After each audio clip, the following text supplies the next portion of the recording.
So finally आज हम लोग बात करने वाले हैं एक्सपोर्ट से रिलेटेड। अगर सपोज करिए किसी को कोई प्रोडक्ट एक्सपोर्ट करना है तो एक्सपोर्ट करने के लिए क्या क्या प्रोसीजर है और क्या स्टेप है जो एक्सपोर्ट करने के लिए इन्वॉल्व होता है। सो अगर आपको एक्सपोर्ट करना है तो सबसे पहले आपको एक ऑर्गेनाइजेशन एस्टैब्लिश करना पड़ेगा। सो ऑर्गेनाइजेशन एस्टैब्लिश करने के समय आपको कुछ बातें हैं जिन पे आपको ध्यान देना पड़ेगा। जब भी आप कोई भी ऑर्गेनाइजेशन एस्टैब्लिश करते हैं तो देयर इज सर्टेन मेथड जिसके बेसिस पे आप कंपनी रजिस्टर्ड कर सकते हो। जैसे कि आप सपोज करो कि आपको अगर लगता है on the basis of your requirement आप private limited, proprietorship, partnership, LLP, जो भी आप जिस भी मेथड में जिस भी वे में आप अपना कंपनी रजिस्टर्ड करवाना चाहते हैं आप अपनी कंपनी को रजिस्टर्ड करवा लीजिए। हाँ, बस ध्यान आपको ये रखना है कि जब भी आप कंपनी रजिस्टर्ड करवाते हो तो आप अपने ब्रांड नेम या लोगो और कंपनी नेम का आप ट्रेडमार्क रजिस्ट्रेशन ले लीजिए, ताकि कोई भी आपके कंपनी की जो नेम है या जो लोगो है इसको इजिली कॉपी नहीं कर सकता। जो next step is opening a bank account. आप एक बैंक अकाउंट ओपन करवा लीजिए। बैंक अकाउंट ओपन कराते समय आपको बस ये ध्यान में रखना है कि जो भी बैंक है वो फॉरेन एक्सचेंज में डील करते हो। नेक्स्ट है परमानेंट अकाउंट नंबर। आप अपनी कंपनी के नेम पे आप परमानेंट अकाउंट नंबर ले लीजिए। It is very easy procedure to get permanent account number. So आप परमानेंट अकाउंट नंबर ले लीजिए। नेक्स्ट इज ऑब्टेनिंग इंपोर्टर और एक्सपोर्टर कोड। सो अगर आप सपोज करिए कि अगर कोई भी प्रोडक्ट आप एक्सपोर्ट करना चाहते हो और इवन आप इंपोर्ट भी करना चाहते हो, in that case importer exporter code is very mandatory. So importer exporter code बहुत ज्यादा मैंडेटरी है और एसेंशियल है। सो आपको इंपोर्टर और एक्सपोर्टर कोड आपको लेना ही पड़ेगा। इंपोर्टर और एक्सपोर्टर के कोड एक तरह से एक आइडेंटिफिकेशन नंबर है जो कि आपको दिया जाता है। अगर सपोज करिए आपको इंपोर्टर एक्सपोर्टर कोड के लिए आपको अप्लाई करना है तो www.dgft.gov.in से आप इजिली अप्लाई कर सकते हो। नेक्स्ट है रजिस्ट्रेशन कम मेंबरशिप सर्टिफिकेट, जिसको हम एज ए RCMC भी जानते हैं। सो रजिस्ट्रेशन कम मेंबरशिप सर्टिफिकेट क्यों जरूरत है? तो अगर सपोज करिए कि अगर गवर्नमेंट के द्वारा कोई भी स्कीम चलाया जा रहा है एक्सपोर्टर के लिए, तो अगर एक आप RCMC होल्डर कंपनी है तो आपको इजिली जो भी सरकार के द्वारा स्कीम चलाया जा रहा है उसका आप अवेल कर सकते हो, उसका लाभ उठा सकते हो। नेक्स्ट है सिलेक्शन ऑफ प्रोडक्ट। सो सबसे बड़ा जो प्रॉब्लम है वो प्रोडक्ट सेलेक्ट करना, क्योंकि देखिए प्रोडक्ट बहुत ऐसे प्रोडक्ट है जो कि एक्सपोर्टेबल है, लेकिन कुछ ऐसे प्रोडक्ट है जो कि इंडिया से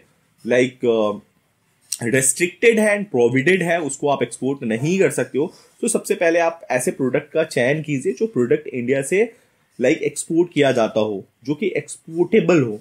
सो आप वैसे प्रोडक्ट आप सिलेक्ट कर लीजिए। नेक्स्ट है selection of market. So selection of market के लिए आपको कुछ बातों पे ध्यान देना पड़ेगा, जैसे कि जिस भी प्रोडक्ट को आप एक्सपोर्ट करने जा रहे हो, जिस भी मार्केट में आप एक्सपोर्ट करना चाहते हो, उस मार्केट का साइज कितना बड़ा है, वहां पे कंपटीशन कैसा है, उनका क्वालिटी रिक्वायरमेंट क्या है, उनका payment and terms and condition क्या है। तो इन सब बातों के ऊपर आप मार्केट सेलेक्ट कर सकते हो। नेक्स्ट, आपने मार्केट भी सिलेक्ट कर लिया, आपने कंपनी रजिस्टर्ड करवा लिया, आपने जितने भी डॉक्यूमेंट्स है आपने सारे डॉक्यूमेंट्स भी आपने ले लिया, लेकिन जो मोस्ट इंपॉर्टेंट थिंग है वो कि भैया बायर हम कहाँ से लेके आए। तो बायर के लिए बहुत ऐसे टूल्स, इफेक्टिव टूल्स है जिसके द्वारा बायर्स को आप इजिली ढूंढ सकते हो।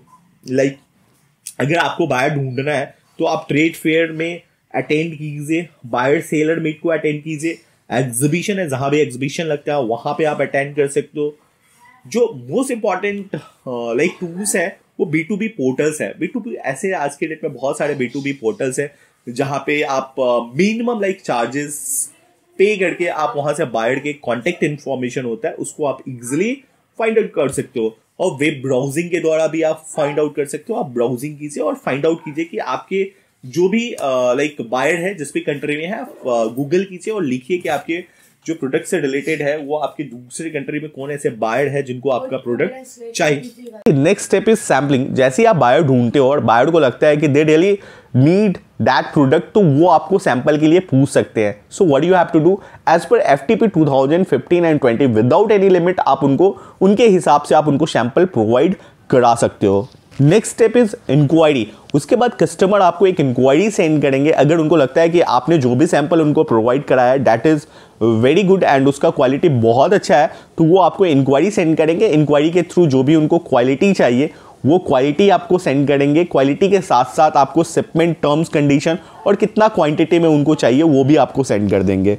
तो next step is offer price. जैसे ही आपको कस्टमर आपको इंक्वायरी सेंड करते हैं, सो उनके इंक्वायरी के बेसिस पे आप उनको प्राइस ऑफर कर सकते हो, क्योंकि बहुत ऐसे शिपमेंट टर्म्स है जो कि यूज होता है, जैसे कि FOB हो गया। FOB का मतलब होता है फ्रेट ऑन बोर्ड।